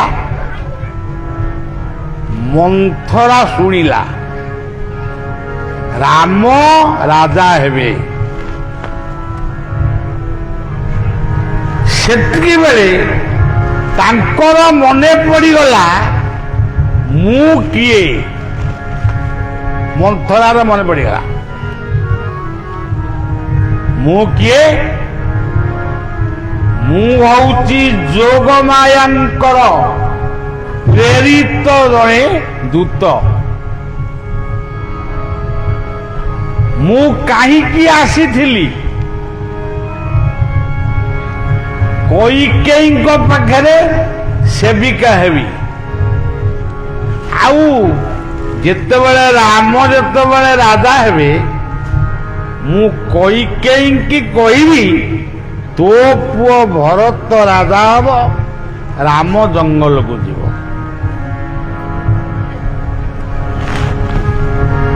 ରାମଙ୍କୁ ଜଙ୍ଗଲ ମୁଁ କାହିଁ ପଠେଇବି? ସିଏ ମୋର କଣ କ୍ଷତି କଲେ କି? ଜଙ୍ଗଲରେ ଲୁଚି ରହିଥିବା ଅସାମାଜିକ ଲୋକ, ସେ ଗୁଣ୍ଡା ହୁଅନ୍ତୁ ବା ହୁଣ୍ଡା ହୁଅନ୍ତୁ, ରାକ୍ଷସ ହୁଅନ୍ତୁ, ରାକ୍ଷସ ବୋଲି ଗୋଟେ ଜାତି କିଛି ନାହିଁ। ଆମେ ହିଁ ରାକ୍ଷସ, ଆମେ ହିଁ ଦେବତା, ଆମେ ହିଁ ମଣିଷ। ଭରତ 14 ବର୍ଷ ରାଜା ହବ, ରାମ 14 ବର୍ଷ ଜଙ୍ଗଲରେ ବୁଲିବେ। ଜଙ୍ଗଲର ଦେଶର ଚାରି ପାଖରେ ଜଙ୍ଗଲରେ ଜଳଦସ୍ୟୁ, ସ୍ଥଳଦସ୍ୟୁ, ଆକାଶଦସ୍ୟୁ, ସବୁ ଦସ୍ୟୁ ଚୋରଙ୍କୁ, ଆତଙ୍କବାଦୀ ମାନଙ୍କୁ ସେ ନିପାତ କରିକିରି ଆସିବେ। ତାପରେ ଭରତ ତାଙ୍କର ସିଂହାସନ ଛାଡ଼ିବେ, ମୋ ରାମ ବସିକିରି ସୁନ୍ଦର ଭାବରେ ରାଜ୍ୟ ପାଳନ କରିବେ। ଆଉ ତେଣୁ ମନ୍ଥରାଙ୍କ ଭଳି ଜଣେ ନାରୀ ଆଜି ବି ନାହିଁ। ଆଜି ସବୁ ମାନେ ଯାହାକୁ କହନ୍ତି କଳୁଗୁରି, କଳୁଗୁରି ବୋଲେ କହନ୍ତି କଳୁଗୁରି। ରାମ କହିଲେ ଆନନ୍ଦ, ଲକ୍ଷ୍ମଣ କହିଲେ ଚରିତ୍ର, ସୁଚରିତ୍ର, ସୀତା କହିଲେ ପବିତ୍ର। ତମେ ଯଦି ପବିତ୍ର ରହିବ ତାହେଲେ ଗଙ୍ଗାର ସ୍ନାନ ନ କଲେ ବି ଚଳିବ। ଭରତ କହିଲେ ଭକ୍ତି, ଗୁରୁଙ୍କୁ ଗୁରୁଜନଙ୍କୁ ଭକ୍ତି। ଶତ୍ରୁଘ୍ନ କହିଲେ ଯିଏ ଜୀବନରେ ଦୁର୍ଜୟ ମହାଶତ୍ରୁ, ଏ ଗୀତାର କଥା, କାମ ରୂପକ ଶତ୍ରୁ, ଅଯଥା କାମନା ରୂପକ ଶତ୍ରୁକୁ ଯିଏ ନିଧନ କରିପାରିଛି, ଜୟ କରିପାରିଛି, ସେଇ ରାମଙ୍କର ପ୍ରକୃତ ଲୋକ। ଆଉ ହନୁମାନ କିଏ? ହ କହିଲେ ହରି, ନୁ କହିଲେ ନୁମ, ନମସ୍କାର, ପ୍ରଣାମ। ମା କହିଲେ ମାଟି ମା ଠାରୁ ଜନ୍ମଦାତ୍ରୀ ମା ପର୍ଯ୍ୟନ୍ତ ସମସ୍ତଙ୍କୁ ଯିଏ ସମ୍ମାନ ଦିଏ, ସିଏ ହଉଛନ୍ତି ହନୁମାନ। ଆଉ ନ କହିଲେ ନମ୍ରତା। ତେଣୁ ସଜ୍ଜନ, କୈକେୟୀ ହଉଛନ୍ତି ଆଉ ଗୋଟିଏ ନାରୀ, ସେ ନାରୀ ହଉଛନ୍ତି ବିପ୍ଳବିଣୀ। ଗୋଟେ ବିପ୍ଳବ ସୃଷ୍ଟି କରିଥିଲେ। ଯଦି ତମର ବଡ ରାଣୀର ପୁଅ ଯଦି ରାଜା ହବ ତାହେଲେ ତମେ କାହିଁ ତିନିଟା ବାହା ହଉଥିଲ? ତେଣୁ ଯଦି ତମେ ଜାଣିଛ ମୋ ବଡ ରାଣୀର ବଡ ପୁଅ ରାଜା ହବ ତାହେଲେ ମତେ କାହିଁ ଆଣୁଥିଲ? ସୁମିତ୍ରାକୁ କାହିଁ ଆଣୁଥିଲ? ଯଦି ଆମେ ତିନୋଟି ମା ଆମ ପୁଅ ସବୁ ଗୋଟେ ଗୋଟେ ରାଜା ହେବେ, କିଏ 14 ବର୍ଷ ହଉ, କିଏ 5 ବର୍ଷ ହଉ, କିଏ 7 ବର୍ଷ ହଉ। ନାରୀ ଜାତି ସ୍ୱେଚ୍ଛାଚାରିଣୀ ହବା ଉଚିତ ନୁହେଁ। ନାରୀ ଯେତେବେଳେ ବିପ୍ଳବିଣୀ ହବ, ଯୁବକମାନେ ଯେତେବେଳେ ଦେଶକୁ ଦୁର୍ନୀତି ମୁକ୍ତ କରିବା ପାଇଁ ଯେତେବେଳେ ସେମାନେ ଜାଗ୍ରତ ହେବେ, ସେତେବେଳେ ସୁନାର ଦେଶ, ଇଏ ସୁନାର ଭାରତ ପୁଣି ସୁନା ହେଇଯିବ।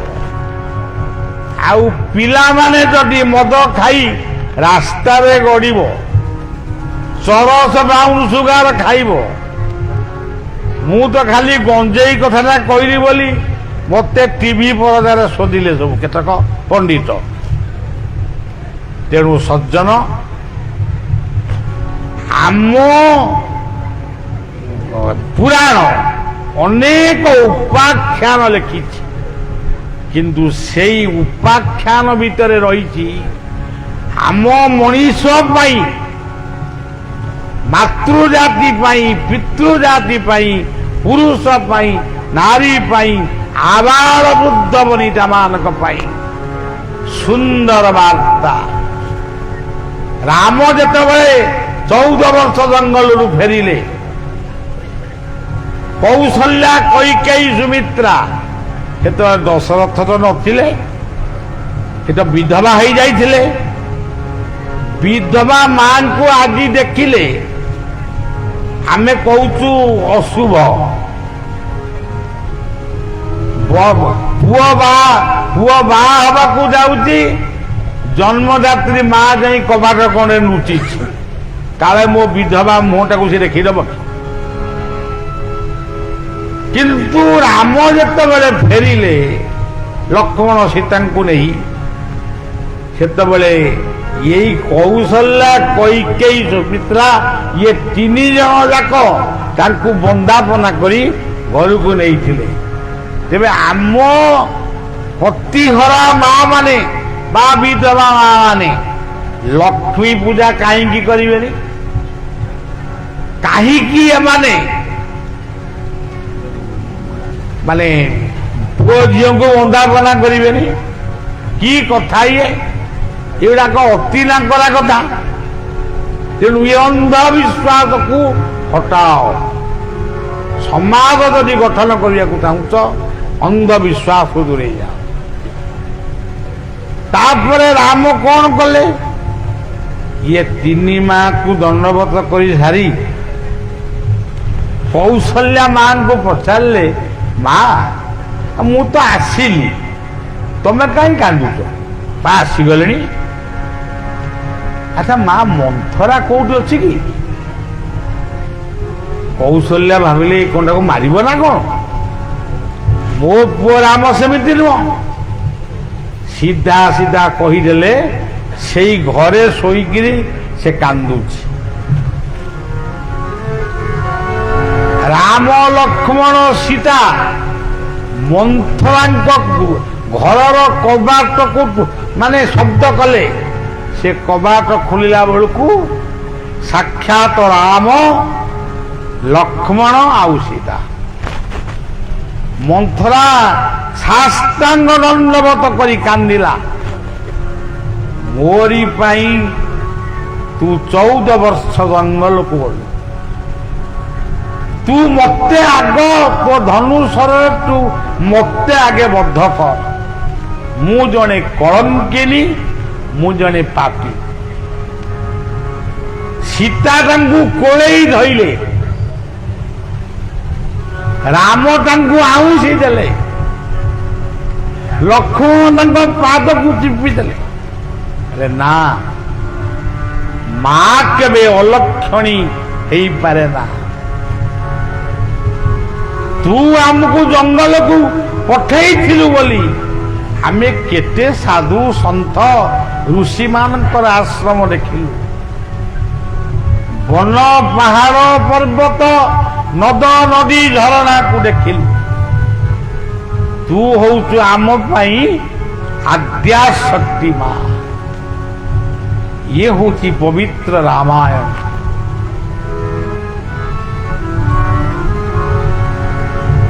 ଏମିତି କଥା ଯଦି ଆପଣ ଭାବିବେ, ରାବଣକୁ ମୂର୍ତ୍ତି କରି ପୋଡୁଛନ୍ତି, ଆମ ଅଞ୍ଚଳରେ ରାବଣ ପୋଡି କରିବେ ନାହିଁ। ଯଦି ପିଲାମାନେ ପୋଡିବ, ଦୁର୍ନୀତି ରାକ୍ଷସର ଗୋଟାଏ ଛବି କରି ତାକୁ ବରଂ ନିଆଁ ଲଗେଇ ପୋଡ, ବାଣ ଫୁଟେଇବନି। ଆଜି ଦୁର୍ନୀତି ରାକ୍ଷସ, ରାବଣ ରାକ୍ଷସ ନୁହେଁ, ସେ ସୀତାଙ୍କୁ ବଳାତ୍କାର କରିନି, ଜନକ ନନ୍ଦିନୀକୁ ସେ ଅଶୋକ ବନରେ ରଖିଛି। ରାବଣ ଜାଣି ଶୁଣିକିରି ସୀତାଙ୍କୁ ନେଇଯାଇଛି। ସେ କଥା ସବୁ କହିଲେ ସ୍ୱତନ୍ତ୍ର ସମୟ ଦରକାର। ଆରେ ଏତିକି କେବଳ ମନେ ରଖନ୍ତୁ, ରା କହିଲେ ରାମ, ରାମ ବଣକୁ ଯିବେ, ସେଇ ହେଲା ରାବଣ। ରାବଣ ନାମଟା ତାକୁ ସବୁବେଳେ ସୂଚେଇ ଦେଇଛନ୍ତି, ରାମ କେତେବେଳେ ବଣକୁ ଆସେ। ମୁଁ ମାଙ୍କୁ ନେଇ ଆସିଲେ ଲଙ୍କା ଭିତରକୁ, ରାମ ଆପେ ଆପେ ଆସିବେ। ଆଉ ଏଇଠି ଲକ୍ଷ୍ମୀ ନାରାୟଣଙ୍କର ଭେଟ ହବ। ଆଉ ଯୋଉଠି ରାମ ବୋଲି ଶବ୍ଦ ଆସିବ, ସେ ଶବ୍ଦ ଭିତରେ ଆସିବ ରାବଣ ମରିବ। ରାମ, ରାବଣ ଶବ୍ଦର ଅର୍ଥ ହଉଛି ବାକ୍ୟ ବିଚାର। କଥା ବେଶୀ କହନ୍ତି, କାମ କମ କରନ୍ତି। ପବିତ୍ର ରାମାୟଣ ମହାଭାରତ, ତାକୁ ଯଦି ପ୍ରକୃତରେ ବିଶ୍ଳେଷଣ କରାଯିବ, ସମଗ୍ର ବିଶ୍ୱ ପାଇଁ ତାର ବାର୍ତ୍ତା ସୁନ୍ଦର। ତେଣୁ ଆମେ ତାକୁ ଗୋଟେ ଆଇମା କାହାଣୀ ଭଳି ଗପୁଛୁ, ସେଠି ବାର୍ତ୍ତା କୋଉଠୁ ଆସିବ? ତେଣୁ ସଜ୍ଜନ, ଆମେ ରାବଣ ଭଳି ଭଦ୍ର ମଣିଷ ହବୁ। ଆମେ ଆମ ପରିବାରକୁ ସୁବର୍ଣ୍ଣମୟ ଲଙ୍କା କରିବୁ। ଆମେ ଭଲ ମାନ୍ତ୍ରିକ ବ୍ରାହ୍ମଣ ହବୁ। ଶିବଲିଙ୍ଗ ବସେଇଦେଲେ ଶିବଙ୍କ ଭକ୍ତ ହୁଅନ୍ତିନି। ଯତ୍ର ଜୀବ ତତ୍ର ଶିବ, ଯତ୍ର ନାରୀ ତତ୍ର ଗୌରୀ। ତେଣୁ ସଜ୍ଜନ, ଏମିତି ବହୁତ କଥା ସରି ନାହିଁ, ଅଛି ବହୁ।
ସଜ୍ଜନ କଥା ତ ବହୁତ, ବଳିଆର କଣ୍ଠରେ ବି ବିତାନ ନାହିଁ, ସ୍ୱର ନାହିଁ। ଆଉ ମୋ ପାଟି ଜୀବ ସବୁ ଘା ହେଇଗଲାଣି। ଆଉ ସବୁଦିନେ ମୁଁ କହୁଛି, ଆଉ କାଲି କହୁଥିଲି ଇନ୍ଦିପୁରେ, ଆଜି କହୁଛି ଏଇଟା କଣ ଚଣ୍ଡିଲ, ଆଉ ଓଇଖିନା ଯିବି ରଘୁନାଥପୁର। ସେଠି ଆଜି ରାତିରେ କିଛି କହିବିନି, ବିଶ୍ରାମ ଦେବି, କାଲି କହିବି, ତାପରେ ଯିବି ଭଦ୍ରକ। ଏମିତି କହୁ କହୁ କହୁ କହୁ ମୋର ବୟସ ବହୁତ ହେଇଗଲାଣି। ତେଣୁ ଆଉ କେଇଟା ଦିନ ଏ ସଂସାରରେ ରହିବି। ଆପଣମାନଙ୍କୁ ଏମିତି ଟିକେ ଟିକେ କଥା କହିକିରି ଦୁନିଆରୁ ବିଦାୟ লিভি লিভিয়া জীবন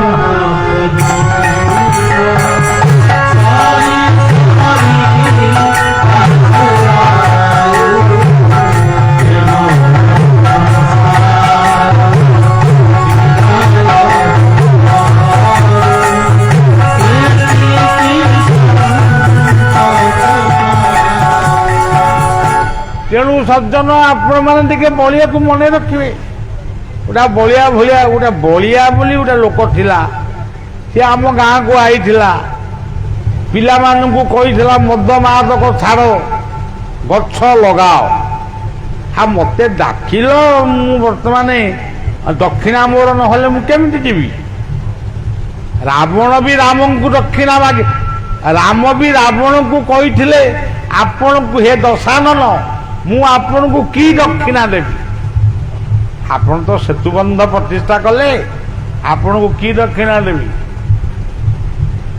ସିଏ ରାବଣ କହିଥିଲେ, ରାବଣ ଯଦି ଗୋଟେ ଅଭଦ୍ର ଲୋକ ହେଇଥାନ୍ତା, ସିଏ କହିଥାନ୍ତା ମୁଁ ସୀତାଙ୍କୁ ମାଗୁଛି। ଆଉ ସେ କ'ଣ କହିଲା?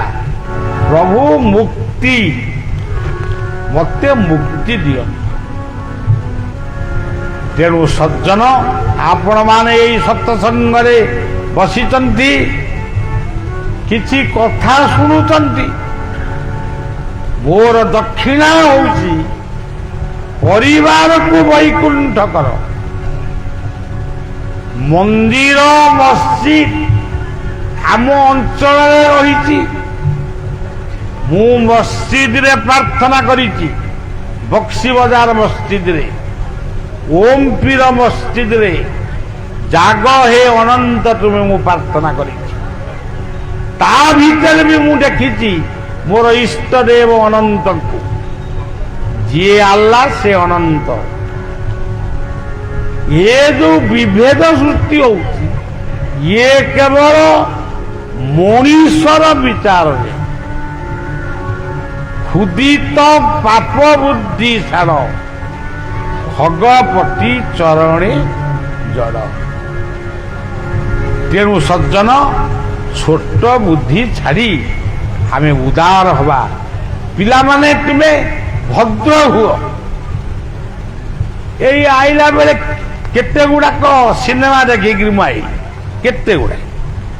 ଗୋଟାଏ କ'ଣ ଏଇଟା ମୋଟର ସାଇକେଲ ନା କ'ଣ କହନ୍ତି କେଜାଣି, 5 ଜଣ ବସିଛନ୍ତି। ଏଇଥିରୁ ବୁଝିବେ ଆଜି ପିଲାମାନଙ୍କର ଜୀବନ ସେମାନେ ନିଜକୁ କେମିତି ନଷ୍ଟ କରୁଛନ୍ତି। 5 ବର୍ଷ 10 ବର୍ଷ ଆୟୁଷ କମି ଯାଉଛି। କେବଳ ଗୁଟୁକା ଖାଇଲେ 5 ବର୍ଷ କମିବ, ମଦ ଖାଇଲେ 6-7 ବର୍ଷ କମିବ। ଆମେ ତ ହିସାବ କରିଦେଇ। ତେଣୁ ମଦ୍ୟ ମାଦକ ଛାଡ଼ି ସୁନ୍ଦର ପରିବାର ଗଠନ କର। ଏ ଜୀବନ ହଉଛି ଗୋଟିଏ ମନ୍ଦିର, ଏଇ ମନ୍ଦିରକୁ ସୁନ୍ଦର କର। ସୁନ୍ଦର ତୁମ ଚରଣ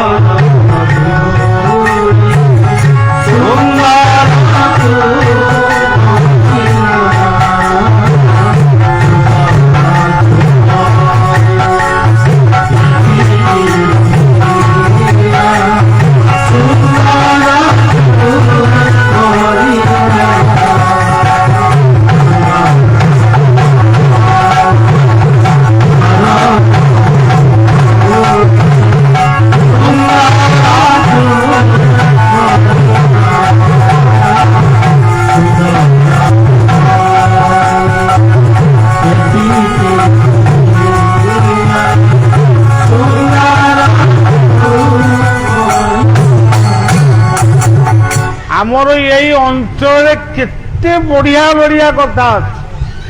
ଇଏ ଜିଲ୍ଲା ହଉଛି ଜଗତସିଂହପୁର, ଜଗନ୍ନାଥଙ୍କ ନାଁରେ। ଏଇ ଜଗତସିଂହପୁର ଜିଲ୍ଲାରେ ଗୋଟେ ଜଙ୍ଗଲ ଅଛି ଯାହାକୁ ଧ୍ରୁବ ତପସ୍ୟା ସ୍ଥାନ ବୋଲି କୁହନ୍ତି। ଏଇ ଜଗତସିଂହପୁର ଜିଲ୍ଲା ଏଇ ନିକଟରେ ପରଶୁରାମଙ୍କର ପୂଜା ହୁଏ। ପରଶୁରାମ ଶାରଦାଙ୍କ ବାଟ ଦେଇକି ଆସିଥିଲେ।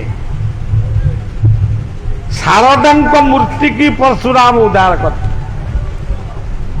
ଗୋସ୍ୱାମୀ ଶୂଦ୍ରମୁନି ଶାରଳା ଦାସ ଓଡ଼ିଆର ଆଦି କବି। ଏଇ ଶାରଳାଙ୍କ ପୀଠରେ ସିଏ ସ୍ୱତନ୍ତ୍ର ମହାଭାରତ ରଚନା କରିଥିଲେ। ଏଇଠି ନୃସିଂହଙ୍କର ପୂଜା ଚାଲିଛି ଏ ନିକଟରେ ସବୁ। ମୁଁ ସେ ଗାଁ ନାଁ ସବୁ କହିପାରୁନି, ପାଟିରେ ବସିବନି। ଏଇ ଯୋଉ ଜଗନ୍ନାଥପୁର ଓରବା କଣ ଏମିତି ସବୁ ତୁଳଙ୍ଗ, ଆରି ଭିତରେ ବହୁତ କଥା ଅଛି। ଆଉ ଏଇ ଅଞ୍ଚଳ ରହିଛି କ୍ଷୀରାବ୍ଦି ସମୁଦ୍ର ସ୍ୱରୂପୀ ବଙ୍ଗୋପସାଗର କୂଳରେ। ବଙ୍ଗୋପସାଗରକୁ କ୍ଷୀରାବ୍ଦି ସମୁଦ୍ର ବୋଲି କୁହାଯାଏ। ତେଣୁ ସଜ୍ଜନ ଏସବୁ କଥାକୁ ମନେ ରଖିବେ। ଆମର ଗର୍ବ, ଆମର ଗୌରବ ହଉଛି ଭାଇଚାରା। ଆଜି ବି ଗାଁ ଗହଳିରେ ଯଦିଓ ଭାଇଚାରା ଅଛି, କୋଉଠି ହଣାହଣି ବି ହଉଛି।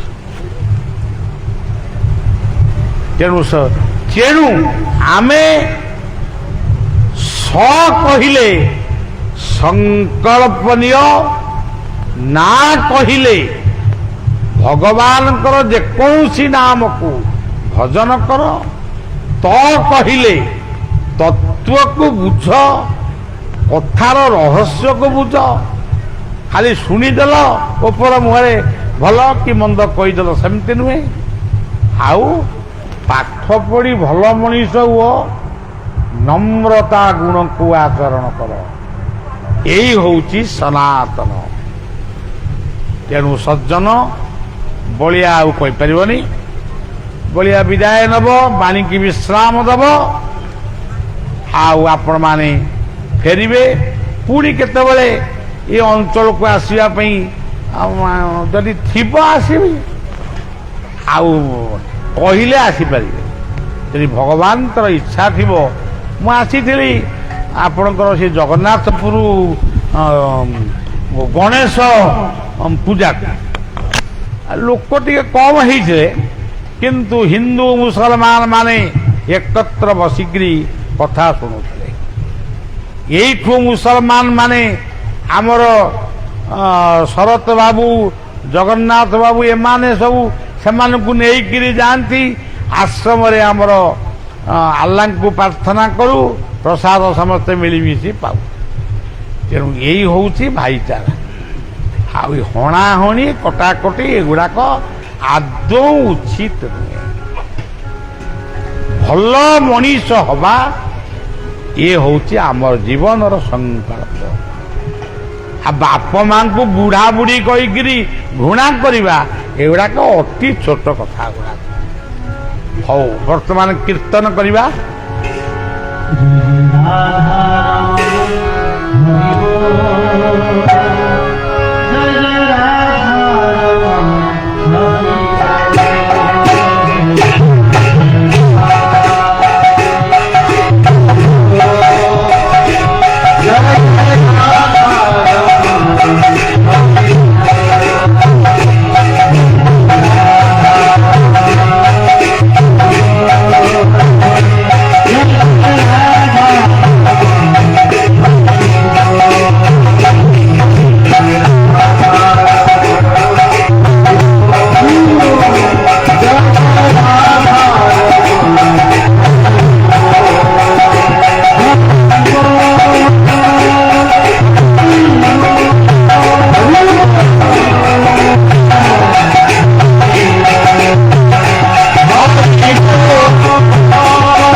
सर्वे भवन्तु।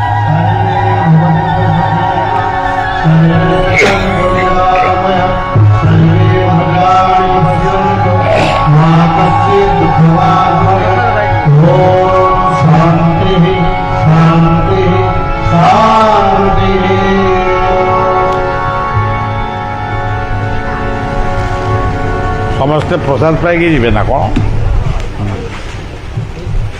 गृहकर्ता समस्त को निवेदन करुँच आपण मैंने समस्ते प्रसाद पाई